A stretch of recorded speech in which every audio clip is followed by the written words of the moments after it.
Hello, BookTube. This is Aaron from Aaron Read a Book or Aaron Read a Book. Doing my Friday reads, doing a second Friday reads in a row. I normally have a week gap because I don't normally read enough to justify a Friday reads every week. But this week I've accidentally, or accidentally on purpose, finished 4 books. So I've quite a lot to go through.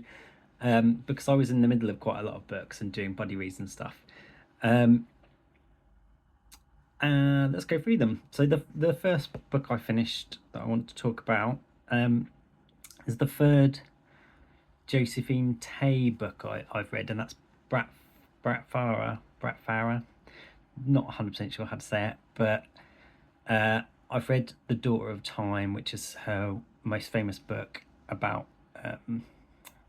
the Princes in the Tower. And I've also read the Man in the Key, which is the first Inspector Grant book. So I read 2 books in that series, and this is a standalone, and it's not even really it's not a detective mystery at all. It's more like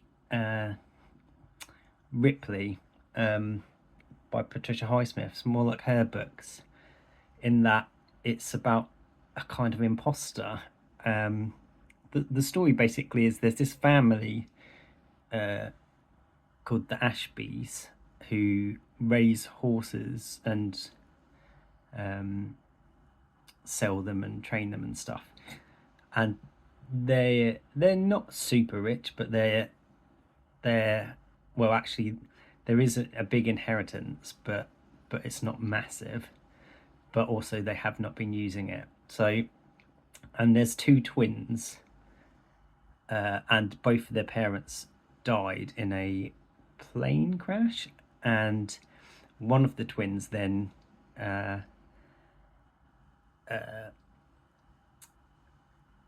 disappears, and they find a note on the edge of a cliff, and so they assume he's killed himself. And then all of a sudden, this is when they're 13 years old, then all of a sudden, sort of 7 years later, 7 or 8 years later, this twin turns up again and says, I didn't kill myself, I ran away to America. And we know this is not true because we know this is Brat Farrar, and we follow him from his perspective. So we know that this is an imposter, and he has been seen on the street by like a cousin, and he looks so much like an Ashby, so much like the twin brother that still remains, that the cousin, who's a bit of a dodgy character, convinces him to pretend to be Patrick, the twin who was meant to have killed himself. And we because we follow Brat, we know that he is an orphan and he's had a hard life, but he's ended up in America, and he ended up working on like dude ranches and stuff, and a lot with horses, and he loves horses. So in Ripley, Patricia Highsmith's series, you don't really feel sorry for Ripley because he is a bad person, he's a conman, but you do feel anxious for him, and he's so likable that you kind of want him to get away with it. So it feels like it's an adrenaline rush. And I when I read the first Ripley book, I was thinking it was just triggering anxiety in me, like how can he handle this? And it's similar in this, but Brat is a much more likable character, and you can kind of understand why he pretends to be Patrick, because because of his orphan background, the Ashby family is very loving, apart from Simon, his twin brother, who is not very nice to him and doesn't believe that he is Patrick. So, but because he's never had this sort of love and access to the horses and stuff, you're kind of on his side, but there is that anxiety. Is he going to get caught? Are they going to find out? Is he going to slip up? Because he's been well coached about Patrick's life, but he's not Patrick, so it could easily go wrong. I loved this. I thought it was great, and I think Josephine Tay is a really great writer in general. Her writing's really good on the page, and just this story was really good. And I think she's very clever with her stories, because this is the of the three books I read by her, none of them like any other book, mystery book that I've read. The Man in the Queue is about a man who gets killed in a very busy queue to a theatre, so it's kind of interesting because it's in a public place. And The Daughter of Time is interesting because he's trying to solve a crime from hundreds of years ago, whilst lying in bed. And this, again, a mystery of a strange sort of doppelganger. So, but yeah, really enjoyed this. If you like other Josephine Tay books, definitely give this a try. And if you like Patricia Highsmith, give it a go as well, because that's the only thing it's kind of similar to. Before that, I was reading a buddy read with Gavin from Genre Books, and that was To Your Scattered Bodies Go by Philip Farmer. This was a very strange book, but me and Gavin had a good time with it. It's one of those old 1970s or 19... You got them a lot in the early sort of sci-fi days. I guess you still do. It's one of those big sci-fi ideas where it's a crazy concept, and the writer tries to go through it and explain everything. So in this, everyone who has ever lived is reborn on the banks of a river in a world that seems to just be a long river valley. They're born naked, with no hair, and they're about 25 years old. They're back to their sort of peak physical health, and any injuries or anything they had before, like people had missing limbs and stuff from wars, they're returned to them. They're also provided with a container that they call a grail, that is individualized, so everyone has their own one and you can't use someone else's. And in this container, you plug it into this mushroom like thing that are spaced all along the river, and it will give you everyday food and drink, and also cigarettes and alcohol, and this gum that has a drug in it that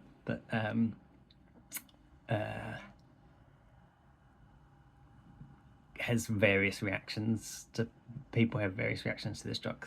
It can make you very amorous, as the first night they all sort of, it turns into a bit of an orgy, but then it can also send people depressed and stuff as well. We follow Richard Francis Burton, so who was an explorer, is a real person, and there's some other real people in this, like the girl that Alice from Alice in Wonderland was based on. Herman Goring is in this. Herman Goring. He's in it quite a lot. And there's sort of old Roman kings and things. And there's like cavemen as well. It's basically all, because of all of human history. Every area is sort of got about 70% people from that era, and then the rest of it is made up of people from all sorts of different eras. And so it's a bit of a social experiment, it seems. And there is indications and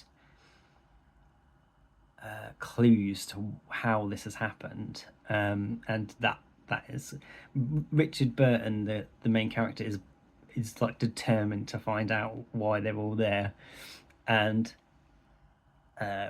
sails down the river for years and years, trying to find out where the entrance and how they're all there and things. So it's your typical crazy sci-fi, and it was pretty wild. and I really enjoyed it. If you like these kind of concepts, sci-fi books, it's a good laugh. And this is a series. The second book focuses on Mark Twain, so that will be interesting to see how that one goes. But yeah, good fun read, and it was nice reading it with Gavin because it was such a strange book that we were, after every few chapters, going, what the hell happened there. Before that, I read Wyrd Sisters by Terry Pratchett, which is the second book in the Witcher series, and I won't talk much about this one because it's a sequel. It could be a standalone, actually. You don't really need to have read the first one to read this. But I spoke quite a lot about it last week as well. It's very... I think Terry Pratchett's greatest influence is Shakespeare, and this is a very Shakespearean one. It's about Granny Weatherwax, Nanny Og, and what was the third witch called? I forget her name. A third witch. I think she's called Miriam or something. I'll put the name here somewhere. And they kind of creating a coven because they think that's sort of a witchy thing to do. And the king in their kingdom is murdered, and you also follow the ghost of the king who's been murdered. I think it's his cousin or something murders him, but the land doesn't like it, and the witches are trying to restore the rightful line, which is carried on in the form of the king's son, who no one knows about, but he's been put in a like Shakespearean travelling troupe of players, I guess would be the right theatre players. So there's a William Shakespeare character who's a little dwarf, and so you kind of follow the travelling fair, and you follow the witches, and you follow the ghost of the dead king and the new king, and it's just very funny. Pratchett book. It's kind of, he's fully up to swing by now, and it's just great Pratchett stuff. I look forward to the next one that I've got, which is The Witches Abroad, which is I think a lot of people's favourite, so I look forward to that more Pratchett. The other book I finished was my audio book, which was Rory Carroll's Killing Thatcher, the IRA, the Manhunt, and the Long War on the Crown. And this was a really interesting non-fiction. Firstly, it's the first time I've ever read a history book through audiobook.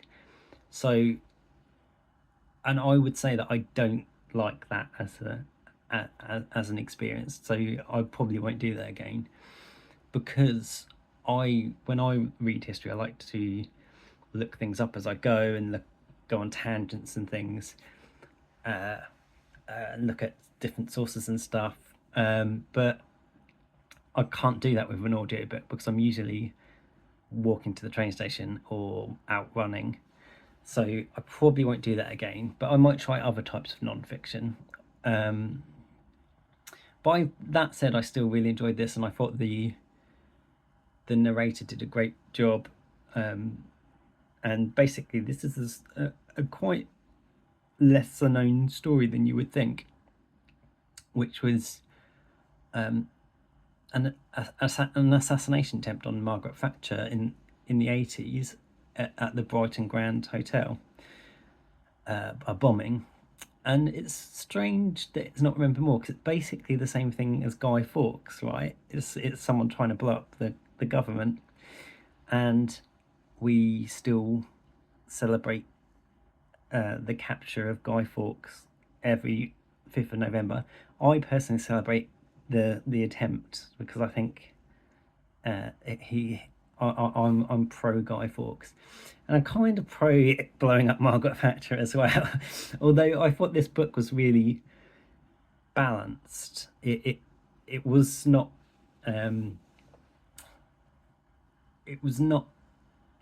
I can't tell if he's a fan or an enemy of Thatcher. Basically, he definitely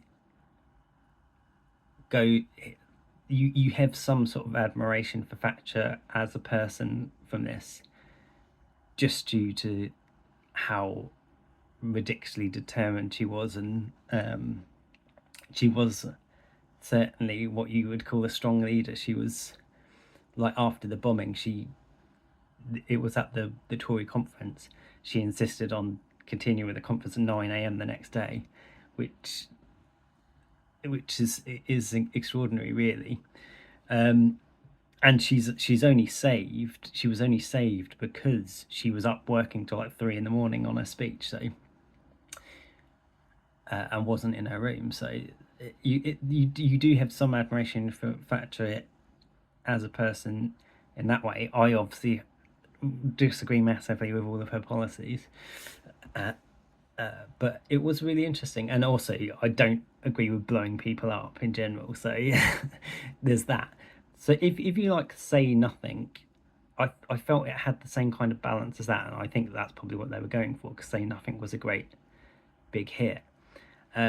This kind of focuses on, it takes you through Thatcher's life, it takes you through the bomber's life, the lead up to the operation, the planning of the operation, the failed bombing itself. The bomb did go off, so people were killed and injured, and it goes in the chapters where they're trying to rescue people and stuff, incredibly thrilling writing. And then the sort of the latter part of the book is the manhunt, them trying to find out who did it, and that is really interesting as well, because it took quite a long time to capture them, and normally in crimes like this you capture them straight away or they're gone, but this had a big, massive operation that eventually did lead to them capturing the bombing. So it was a really interesting book, and it's very kind of thrilling writing. One bit that made me laugh was when they're trying to capture the bomber, they've got eyes on him, and the police have to follow him on a train. Because the police didn't phone ahead and tell their office that they were getting on this train, they couldn't reimburse them. So their accounting department made the police pay for a train to Scotland and back because of bureaucracy, which is just hilariously typical of a sort of government institution. So these poor coppers never got reimbursed for chasing a bomber into Scotland and capturing him. Someone who tried to blow up the Prime Minister. But yeah, it was good. Yeah, really interesting book. Fitted into Historathon Q4 as well, so nicely done. What am I reading now? I'm reading my buddy read with Sarah still, which is Boudica Dreaming the Bull, which is going very well. And I'm also started reading this book, Nod, by Adrian Barnes. And this is about, this is another big sci-fi concept book about everyone in the world, apart from a very small amount of people, lose the ability to sleep. And basically, you can't go very long without sleep. So it's the world's, I'm only 4 days in, and the world's already in chaos. The power's just gone off. People have got insane theories and everything. It's very COVID-19 book, but it was written before COVID, and in fact, the author, I think it's written in 2012 or something, and the author, unfortunately, this was his first book, and then unfortunately got terminal cancer straight away as soon as this was released, and died before COVID-19. So he died just before lockdown. So it's interesting in how much of this is parallel to the beginning of the pandemic, and it's a shame that he didn't live to sort of see his book coming true. Obviously not to the same degree, but yeah, an interesting book so far. Quite well, I'll talk about it more next week. I saw it was Gareth from Book Songs and Other Managers who recommended me this. Yep, so that's my Friday reads. Let me know if you've read Brat, Farrar. I think it's pretty well regarded amongst Josephine Tay fans, so I'd like to know what other people thought of it. Or if you've read To Your Scattered Bodies Go and the rest of the Riverworld series by Philip José Farmer. Or if you've read Wyrd Sisters, what's your favourite witches book? I think I asked this last time, but always interesting to know.